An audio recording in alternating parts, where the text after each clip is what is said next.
क्या आफताब गुस्से में आकर पारस को ही गोली मार देगा और क्या जवार फोन लोकेशन पता करवाते हुए रेशम तक पहुंच जाएगा और क्या रेशम और हारून की शादी तय हो जाएगी और पारस आखिरकार जवार को मिल जाएगी। मुहाफिज का सेकंड लास्ट एपिसोड बहुत ही धमाकेदार होने वाला है। आफताब पारस को पकड़कर उसके सर पर बंदूक तान लेता है और कहता है कि मामू, अगर आपने मेरी और पारस की शादी ना करवाई तो मैं पारस को मार दूंगा। जिस पर behzad कहता है कि ऐसा हरगिज नहीं हो सकता। आफताब, तुम बहुत अच्छे से जानते हो कि मैं पारस की शादी कभी भी तुमसे नहीं करूंगा और अगर पारस को कुछ भी हुआ तो मैं तुम्हें नहीं छोड़ूंगा। जिस पर आफताब कहता है कि मामू, ये धमकियां किसी और को देना, अगर आप लोगों ने आगे आने की कोशिश की तो मैं पारस को गोली मार दूंगा। आफताब पारस को धक्के देकर अपनी गाड़ी की तरफ लेकर जाता है कि अचानक जवार वहां पर आकर आफताब पर बंदूक तान लेता है और कहता है कि आफताब पारस को छोड़ दे। जिस पर आफताब कहता है कि तू होता कौन है मुझसे मेरी मंगेतर को दूर करने वाला। जिस पर जवार कहता है कि मैं तुझे बहुत अच्छे से बताऊंगा कि मैं कौन हूँ, लेकिन तू ये बहुत अच्छे से जानता है कि मैं तुझे पारस को नुकसान नहीं पहुंचाने दूंगा।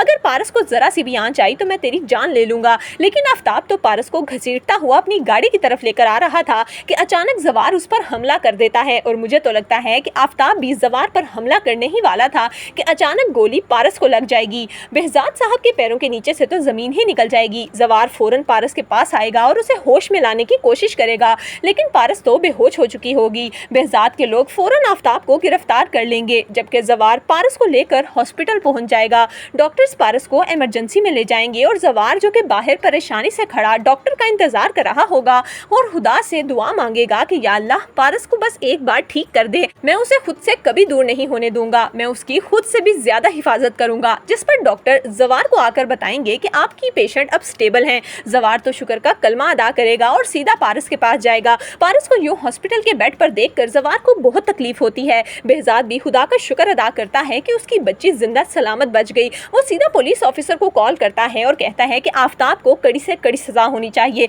उसने मेरी बच्ची पर गोली चलाई है, मैं उसे जिंदा नहीं रहने दूंगा। पुलिस आफताब को तो अरेस्ट कर लेगी, जबकि जवार पारस का हाथ पकड़कर कहेगा कि पारस, एक बार ठीक हो जाओ, मैं तुम्हें खुद से कभी जुदा नहीं होने दूंगा, मैं तुमसे बहुत प्यार करता हूँ। पारस ये सब कुछ सुन लेगी। आखिरकार जवार ने अपनी मोहब्बत का एतराफ कर ही लिया। जबकि पारस जैसे ही ठीक होगी तो जवार अपने एक दोस्त से राब्ता करेगा और उसे पारस की पिक्चर्स लीक करने वाली फेसबुक आईडी को ढूंढने का बोलेगा। जवार का दोस्त जवार को यकीन दिलाएगा कि तुम्हें परेशान होने की बिल्कुल भी जरूरत नहीं, मुझे थोड़ा सा वक्त दो, मैं बहुत जल्द पता करवा लूंगा कि ये कहां से मैसेज लीक हुआ है। और जब जवार को इस बात का पता चलेगा कि ये सब कुछ करने वाला कोई और नहीं बल्कि रेशम है, तो जवार का गुस्सा आसमान को छूने लगेगा। वो रेशम के पास आकर रेशम को कहेगा कि तुम्हारी हिम्मत कैसे हुई कि तुमने पारस की जान को खतरे में डाला। रेशम, अगर तुम वो सब कुछ ना करती तो शायद आज मेरा और तुम्हारा निकाह हो चुका होता, लेकिन तुमने खुद मुझे अपने आप से दूर किया है, अब इसका इंजाम भुगतो। मैं तुमसे शादी नहीं करूंगा, मैं जा रहा हूँ पारस के पास और आज के बाद तुम मुझे अपनी शक्ल भी मत दिखाना। जवार का बाप भी अब जवार का ही साथ देगा।